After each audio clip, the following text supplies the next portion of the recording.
version of the lot, which is original sin in Adam and the expiation by the sacrifice of children, human sacrifice of children, than which I don't think any morally normal person can think of anything more repulsive.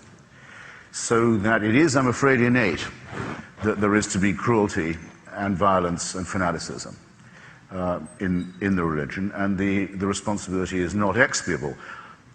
Bizarrely, I mean, many people think, well, the Old Testament is true, it's full of bloodletting, it recommends genocide, extermination, slavery, or dispossession, all of these things.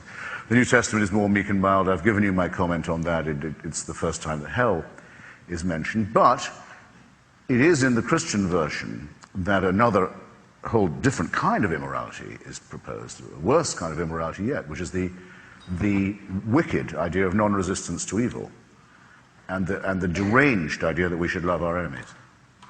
Nothing could be more suicidal and immoral than that.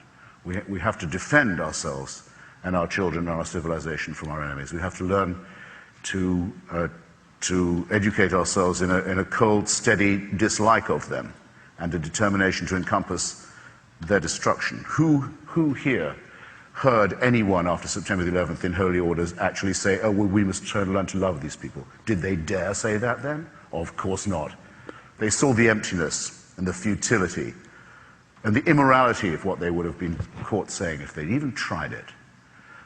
We have to bear all this stuff in mind. This is not moral teaching at all.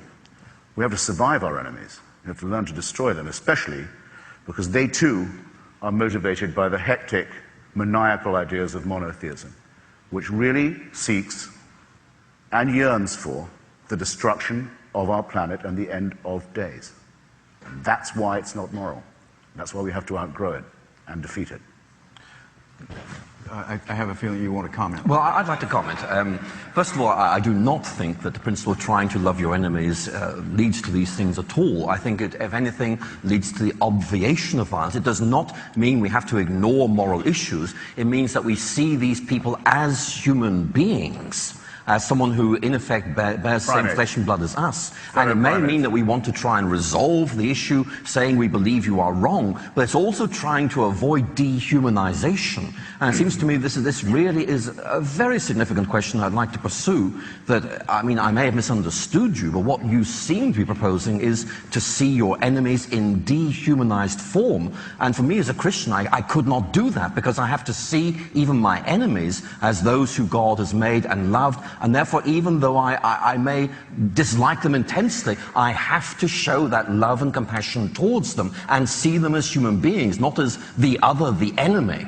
I think really there's more to this idea than you suggest. There's no need to dehumanize people who are set on dehumanizing themselves and on the murder of others and on a cult of death. There's no need to they've done all that for themselves.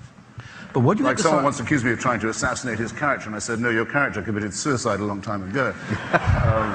They've done the dehumanizing work for us, thanks, and they are fellow primates. Of course, there's no question of redefining them as another species, but there is a very important question of whether we intend to assert our own values as superior to theirs and as worth defending against them. And Christianity, with the sickly relativism that you've stressed so often this evening, disarms us for this very important struggle. That's why